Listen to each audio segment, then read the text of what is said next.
All right, good morning, afternoon, and evening once again to everybody who is kind enough to take a moment and listen to this. I did a little while ago, a few weeks back, I did a mid-season review of The Mandalorian season 2. It's a little bit, this one's going to be a little bit shorter because, you do a mid-season review. I was going to just do it 4 episodes, but because of the Ahsoka episode, I got so excited that I did it in the last review. Understandably so, because it was until the season finale the best episode of The Mandalorian that I've watched in either season. But we'll get to that season finale here in just a moment and why that is now the new number one. The episode that followed was chapter 14, called The Tragedy. If anything, I've noticed, which is very, slick and ingenious, which I appreciate. And if you watch reactor videos on YouTube, you'll also see that the title of the episode roughly gives you a gist of what you're about to possibly watch. That's why everybody is really keyed in on the titles. The titles aren't just throwaway titles. The name of the episode is very, very spot on. So when you see something that comes up on the screen that says The Tragedy, and you're supposed to be worried about, okay, Little Man and Din are supposed to be doing something that can get him help, and you hear the word tragedy, then you know this isn't going to go well. And it doesn't. They get to Tython. Din puts Grogu on the Seeing Stone, which is a cute little scene because Din, for all that he knows about Mandalorian lore and honor and, killing, he doesn't know a lot about anything Jedi related, because when they walk up on the altar, it almost looks like a intergalactic version of Stonehenge. He's asking little man who can't communicate yet, does this look Jedi to you? Which is kind of funny. He is very ignorant when it comes to the world of Jedi and things of that nature, which is still, again, kind of, even if he hadn't ran into one first, I'd have thought they'd maybe had a class on Mandalorian Jedi history at Mandalorian killing school. But I digress. So you see Din put Grogu on the Seeing Stone, waits a little bit, he sees a butterfly, he gets distracted. Then you see what, in my opinion, is second only to the Millennium Falcon as far as ships that are so recognizable. You can even recognize it sometimes by the sound, by the sound of the ship. Slave One flies in, so we know stuff is going to get, business is about to pick up in a big way. And then by the time Din turns around, Little Man has already dialed into the Force, and you see a near impenetrable, well, actually it is an impenetrable force field around Little Man while he's communing in the Force, speaking to whoever is out there, basically putting out a signal, hoping somebody that picks it up. Now, I've read online that, people have gone back and tried to give the original trilogy more and more stuff, more and more crap, saying, this is proved to be wrong. When Yoda said this, then that was a lie. When Obi-Wan said that, then that was a lie. I get where they're coming from, but let me try to put one thing to bed. Yes, this is past the death of Yoda, and when Yoda was passing away, he told Luke, he said, "When gone am I, the last of the Jedi will you be." I can't believe I'm going to say this, but from a certain point of view, mindset, he is exactly correct, and nothing was retconned. When Yoda passed, Luke was the last Jedi. Even though there were Force users still in the galaxy, they were not Jedi. So everybody can kind of take that argument and put that to bed. What Yoda said has remained true. They've stayed to that comment. They've put everything in place to stay true to Yoda's words. So he still holds the aura of the know-all, end-all, be-all. Luke was a Jedi. Ahsoka was still alive. Yes, we know that now. But she was a Force user. She knew how to use a lightsaber because she was trained by the Chosen One. But she did not identify as a Jedi.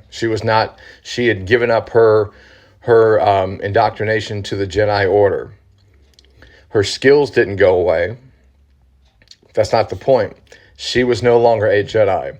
Ezra, we know, is still alive in this time. He is a Force user, a very powerful one, almost a scary powerful one.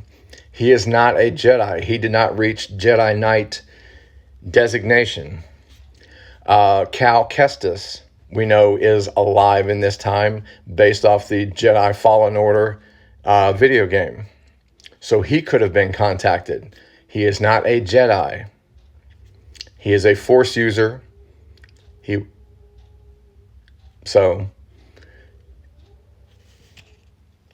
It's one of those things to where we can't put that, we can kind of put that to bed. So yes, Force users are still around. Who was Grogu going to contact? Season finale lets us know who did that. So luckily, when Boba comes to the planet, they have a common enemy because the Imperials show up. Calamity ensues. Boba Fett finally, let me reiterate, finally, on screen becomes the Boba Fett that we read about in the comics, that became the Boba Fett that we saw in the Clone Wars animated series when he was growing up. That dude wrecked so much shop, I sat with my mouth open. And many reactors said the same thing that hit my head. Had this Boba Fett showed up on the Sarlacc pit, Luke would have had a lot harder time getting Han than the Three Stooges way that he died in the original trilogy. Boba Fett was not a good character in the original trilogy. Just because I love the original trilogy does not mean it absolves the fact that Boba Fett got punked big time with some Laurel and Hardy type issues that came up, that Han just turned around, hit his jetpack on accident, activated the jetpack, and then Sarlacc pit and dead. This Boba Fett is just next level. Made Din look bad. I mean, he can go toe-to-toe with Din, and he's a lot older than him. So it was just flat out amazing. The episode ends with the tragedy. The Razor Crest completely destroyed. He still doesn't have a ship by the end of the season, so hopefully season 3 that's going to be rectified in some way. I love that ship. That ship was right up there with Slave One with me. In just a short amount of time, that ship was amazing. So that ship is gone. Little Man is taken by the new Dark Troopers that Moff Gideon has designed, which are third generation droid troopers, damn near indestructible. So there it is, true to the name of the episode, the tragedy. Everything looks lost. Everything is at its worst. So they have to basically scramble to figure out what they're going to do, because Moff Gideon's ship is basically untraceable unless you have the inside information. So they don't know what they're going to do. Din didn't have a ship. Din's shacked up with Boba and Fennec. So we go to the second to last episode, which brings back a favorite character from season 1 with Bill Burr's character, which is he's this episode showed me that Bill Burr knows how to act, and not only knows how to act, but act well. This scene in this episode where he's basically confronting his old officer, his old commanding officer, who doesn't recognize him, thankfully. So Din's idea is to bust Bill Burr out of prison get him to go to a Imperial base, get in to use his credentials to get the information to locate Moff Gideon's ship because he's got to get Little Man back. So they basically do a Ocean's 11 type heist to try to get into the facility. They get into the facility. You kind of know what the setup is, that the machine has to scan your face, so you know for storyline purposes and whatnot that Din's going to be the one to have to scan it. He does, takes his helmet off, so you get to see his face again, which is pretty cool. And then Bill Burr has probably the single scene in both seasons, in my opinion, that slow burn. Let me tell you about all the stuff that you did wrong. And you find out this is the reason why he left the Empire, because he couldn't, his whole thing of you got to be able to sleep at night. Apparently he wasn't able to sleep at night. And a lot of people don't know, unless you played the game, what he references. He said, why don't we toast to Operation Cinder? Operation Cinder was in the Battlefront 2 game in the campaign mode. What that was Palpatine's failsafe. In the event that Palpatine did fall, Operation Cinder was to automatically go into effect, to where if he couldn't have the galaxy, then he deemed nobody else worthy. So what was left of the Empire was basically to go around and activate a super weapon of the Death Star's power, but in multiple, but it's a weapon that can be in multiple locations at once. And basically, he was just going to burn the galaxy down, burn all the planets down that he deemed his biggest threat, like Jakku, Coruscant, some Imperial worlds. So that was the whole crux or plot of the game itself. So that was a very good, very inside reference, which I appreciated a whole lot. That's right. That's why when he said, how about we toast to Operation Cinder, and his old commanding officer says, now that's a man who knows his history. It's because that is a big event, but unless you played the game, you had absolutely no idea what Operation Cinder was. And Burning Khan, that's intergalactic history, but for all the wrong reasons, because they just barely stopped Operation Cinder. Like Leia and the New Republic had just been created. That Operation Cinder was activated less than a year after Endor. So we're talking about they just had enough to stop it, but it was all they had. It took all they had to stop it. So that was that's why I got goosebumps when he said Operation Cinder. I'm like, oh shit, this is gonna go bad. And it's kind of like the scene in Goodfellas, the Joe Pesci, famous, how am I funny? Funny, haha, that kind of pressure, to where you feel so uncomfortable and I'm like, Bill Burr's gonna straight up murder this guy. I said, I don't know how they're gonna do it, because then they're gonna have to shoot their way out of this compound. I said, he's gonna murder him. He's gonna snap and he's gonna murder him. And then I'm thinking like, no, they're not gonna do it. And then when he pulls the blaster out and just murders him, I'm like, oh shit, they did it. And then they shot their way out, which was cool. And then Boba Fett swung in, kind of like, it's kind of like the car that shows up at the last second. It's well done. And then Bill Burr kind of redeems his character by taking his rifle and blowing up the supply trucks that they brought in, because that was their way in. They just did not know that their way in was also going to give the fledgling remnants of the Empire enough ammunition to cause havoc. And then he's like, well, that's why his face was looked like he was about to cry or whatnot, is because he's thinking like, I'm responsible. I would be responsible for a Operation Cinder all over again. So he blows up all the materials. They've got nothing, which is fantastic. Cara Dune cuts him a break and lets him go for him, doing the right thing. So they have the coordinates from Moff Gideon.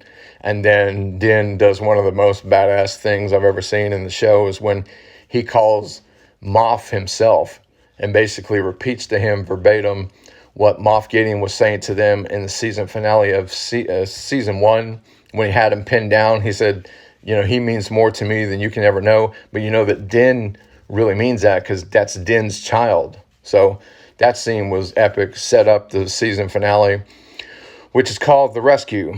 And like I said at the beginning of this, the episode with Ahsoka was the best episode of both seasons until this one. I'm not going to go into a lot of detail about it because it's relatively new. I mean, I think it was only about a week or so as I'm recording this now that it's been out. So I'll give everybody time just to see it. Luke Skywalker, I'm just going to say that. It's the most, I did not think they had the guts, or I did not think they were going to let it happen. They let it happen. And what happened was the most beautiful thing in Star Wars I think I've ever seen, aside from when they let Vader be Vader at the end of Rogue One. Basically, if you see a Jedi or a Sith in a hallway, you're getting ready to see something that you can't really quantify. So, when you're looking at,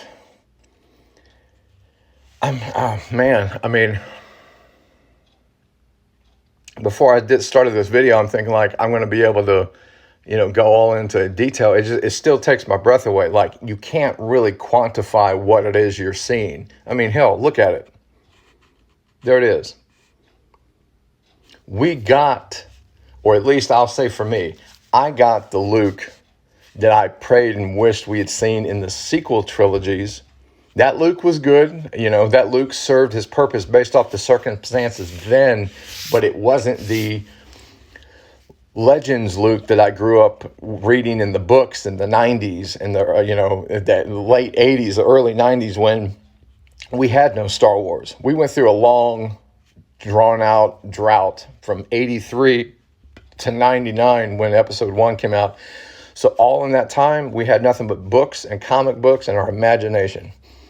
And Legends Luke was the Luke that we all dreamed that he would be, the Grand Master of the New Jedi Order, the most powerful Force being that ever walked the face of the galaxy, even more so than Yoda, because in the Legends, he attained a level of power so high that he well surpassed Yoda, well surpassed Anakin, and Anakin was the damn chosen one. So, but we've never seen that on screen, and we didn't get to see it in the sequel trilogies. Now, granted, what he did in The Last Jedi was the single greatest powerful act of a Jedi ever, to astroplane project his essence across the galaxy. And again, it was so powerful that it killed him. To exert that much force power killed him. That never really happens. When Yoda would exert the force, he would be tired and stuff like that, but it wouldn't flat out kill you. It killed Luke. So that's how powerful that was. But that was just one thing. This is the every little kid's wish. Just like we'd always heard how bad and how evil and how powerful Vader was, but we had never seen him just go ape shit like he did in the hallway scene in Rogue One. So that was the one little caveat that we can always go, well, we didn't get it all, but we got the hallway scene. Now we can say the same thing with Luke. We didn't get everything, but we got a hallway scene.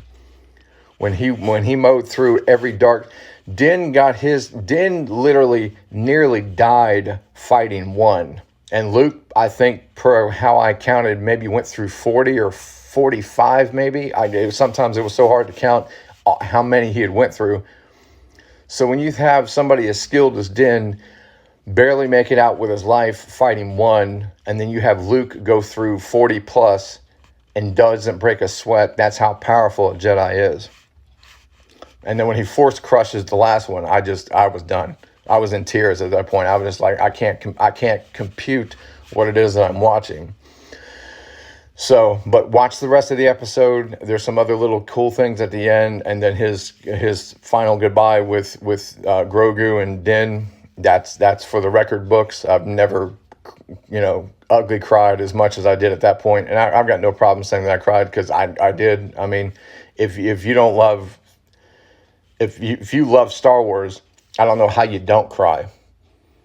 I just don't, because basically you just got to see the Jedi Master be the Jedi Master. You see Din and Grogu say their goodbyes, and then you had a nice little surprise at the end, who I think Grogu recognized who came in at the end, and I think who came in at the end recognized Grogu because of the way he reacted. Go back and watch the scene. I think they know each other. And we always wonder, who took Grogu from the Jedi Temple? Maybe it was the guy well, not the guy, but maybe it was who showed up at the end. That's headcanon, but I thought it was a cool little thing because they know each other. Who came in at the end acts a certain way. When he does that little shake, you know that he knows who this is, and he's happy to see him again.